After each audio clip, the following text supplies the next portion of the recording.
Are you ready to transform your TV into a streaming powerhouse? Installing IPTV Smarters Pro is the first step. In this guide, we'll walk you through the process of setting it up on various devices. First, ensure you have an active IPTV subscription. This is crucial. Next, grab your Fire Stick or Smart TV, and let's dive into the installation process. Start by navigating to your device's App Store.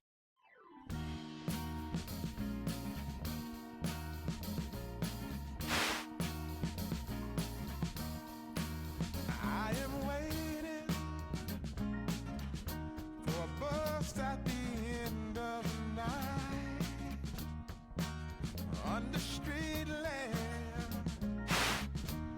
bent face flame by the light.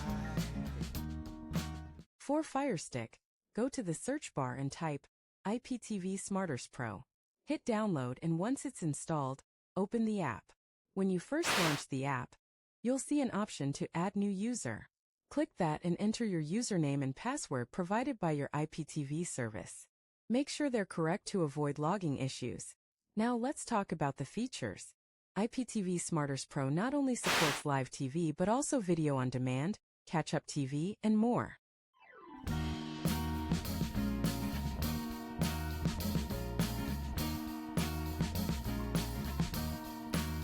I am waiting for a bus at the end of the night, under street lamp, bent face flame by the light. The interface is user-friendly, making navigation a breeze. One of the pros of using this app is the multi-screen function. You can watch multiple channels simultaneously. However, some users report buffering with slower internet connections, which can be a downside. In conclusion, IPTV Smarters Pro is a fantastic choice for streaming. Just remember to keep your app updated for the best performance. Now go on and enjoy your new viewing experience.